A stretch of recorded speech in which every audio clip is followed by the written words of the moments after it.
This man is a captain in the Turkmen army. He found us broken down on the side of the road.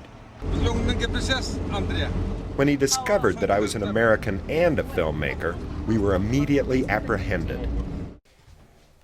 He took us to his house and introduced himself as Ernest, Turkmenistan's only independent filmmaker. Then he made us watch his movies. So what's this movie about? What's going on here?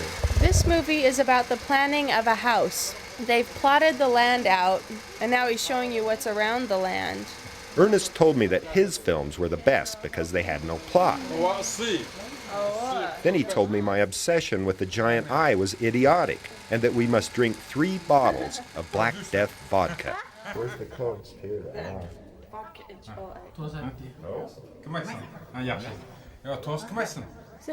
I got so crocked I ended up down the street in a dive called the Gay Rat, where I bought this Monica Lewinsky candy bar and watched The Belly Dancer.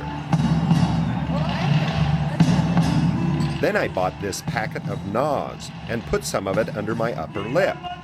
When Andrea found me, she told me that Nas was made from bird droppings. I tried to spit the stuff out and she started to laugh. I got mad and said a terrible thing. I said I would be glad when this trip was over. Even love has its problems.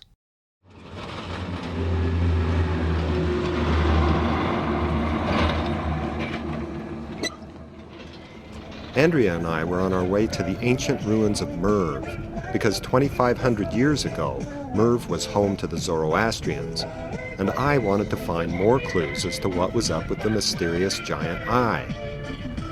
Getting to Merv meant crossing the Karakum Desert. Karakum means black sand, and what's really weird is none of the sand is black. When I brought this point up to Andrea, she said, "If I call you a crumb, does that mean you are a speck of bread?" We were getting along at that point, so I didn't push it. Merv was once one of the greatest cities of the ancient world. It was an oasis on the Silk Road connecting China and the Mediterranean. For a while, it was even home to my favorite poet, Omar Khayyam. Andrea, just think where we are right now. Pretty amazing. What is it? It's a rock. What do you think this was? No idea. This could have been Omar Khayyam's house.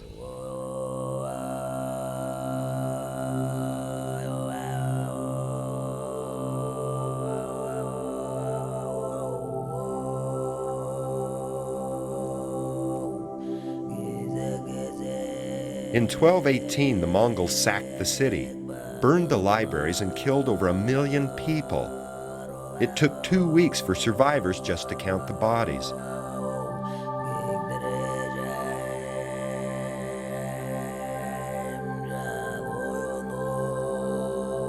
Before you and I, night and day existed.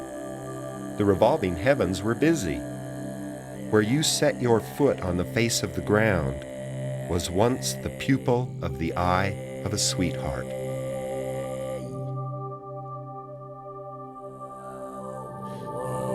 We searched the ruins for 2 days, but found nothing that had anything to do with the giant eye. Roosters cock-a-doodle-doo when the sun comes up. The whole thing is the sun and the moon and the planet Venus. Richard, what is? I told you I found this giant eye. Oh, okay. What's with it? That's the sun.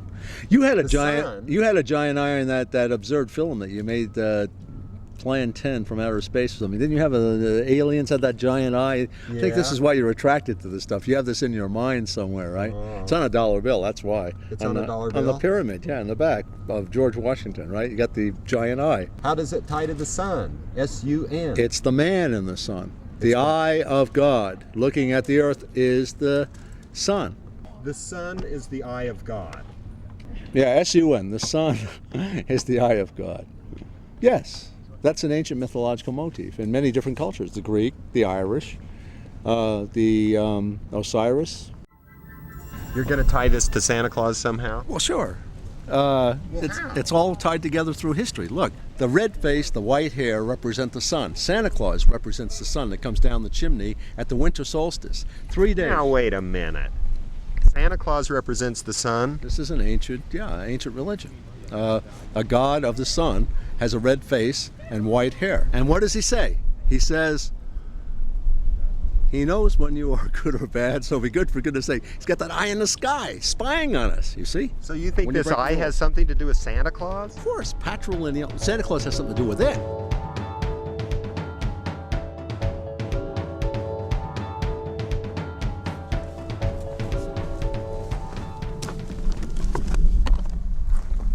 See, I was telling you about this. See, look at that. See, the words will be a line of poetry here of the same poem. On that bone. On this bone. One line on each finger there, and it will be like it's new flesh. You see, it's the only way to redeem ourselves from death. Is to write poems on bones? Exactly.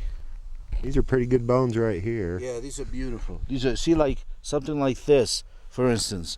As soon as I saw this, right away I saw a beautiful one-liner. And while they're reading the words of love, they're looking at him through death. You see, the bone. Well, what's that all about? It's all about the fact that that even love has problems. I got mad and said a terrible thing. I said I would be glad when this trip was over. So what does love and its problems have to do with the giant eye? Probably nothing. But Andrea's still in Turkmenistan, and I'm on the other side of the world.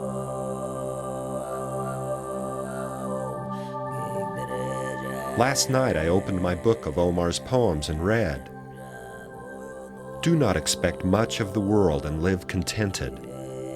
Ignore the good and ill that time brings. Take wine in your hand and a sweet girl's tresses, for they quickly go, and these few days do not last."